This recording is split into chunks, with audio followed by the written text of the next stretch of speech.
Hi, I'm Robert Hurt. Thank you for tuning in to our monthly video report for the month of January. As the House of Representatives began the second session of the 114th Congress in 2016, House Republicans met to discuss and prepare our agenda for the coming year. As our nation faces growing threats to our national security across our land, continuing joblessness in so many of our communities, and the prospect of leaving our children with a staggering debt now exceeding $19 trillion, we reaffirmed our commitment to the American people and to the future of our country in setting forth a bold agenda for the year. This year, our House agenda will focus on 5 major issues: national security, jobs and economic growth, opportunity, health care, and constitutional authority. As most would agree, Congress has no greater responsibility than to provide for the national defense. In January, the House passed a measure dealing with the daunting national security challenges we face with North Korea, a country that represents one of the greatest threats to world peace. Earlier in the month, North Korea announced that it had successfully tested a hydrogen bomb.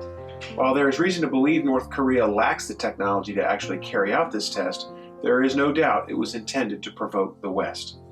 North Korea has watched as President Obama and his administration struck a dangerous nuclear agreement with Iran and indefinitely delayed sanctions for illegally testing ballistic missiles. And while the president's foreign policy has emboldened the North Korean regime, the House of Representatives has responded by strengthening sanctions against the rogue nation. We cannot stand idly by as North Korea improves its nuclear program. Now that the House has acted, I urge our colleagues in the Senate to immediately take up this legislation and send it to the President's desk for his signature.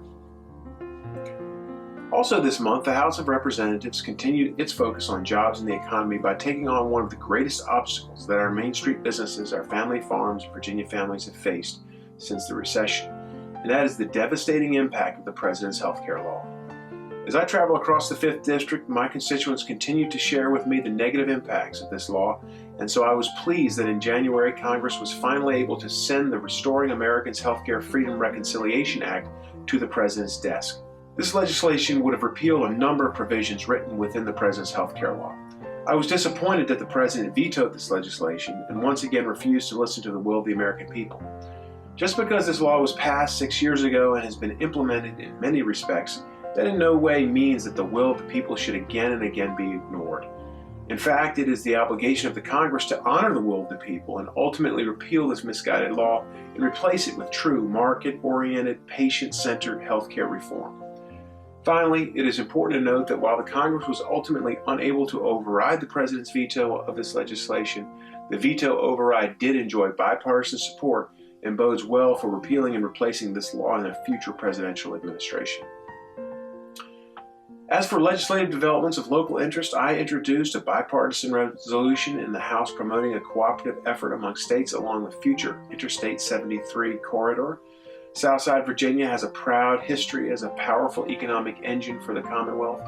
Unfortunately, too many of those jobs have disappeared, and persistent unemployment has negatively impacted these communities. As we work to promote this project, I-73 has the potential to be a game-changing infrastructure initiative that will spur economic growth in a region that has suffered the highest unemployment in Virginia. By adopting this resolution, Congress will encourage the states along the corridor to engage in an interstate compact to facilitate the development of this project. I especially thank Congressman Goodlatte and Griffith and Congresswoman Comstock for their support for this legislation, and I look forward to seeing its passage in the House. As we begin this new year, the House must remain true to the promises that have been made and work every day to make our nation better than we found it. We must recommit ourselves to the founding constitutional principles that have made this country great, principles of freedom, self-government, and opportunity, and we must work every day together to promote policies that will make it easier for our farmers, our Main Street businesses, and our working families to succeed. I look forward to working with my colleagues on both sides of the aisle and on both sides of the Capitol to addressing the challenges of 2016. In closing, please remember that if we may ever be of service to you in any way, be sure to contact one of our district offices or our Washington office. We can always be reached at our website at hurt.house.gov, where you can also sign up for regular legislative updates. And don't forget to join the conversation on Facebook, Twitter, and Instagram.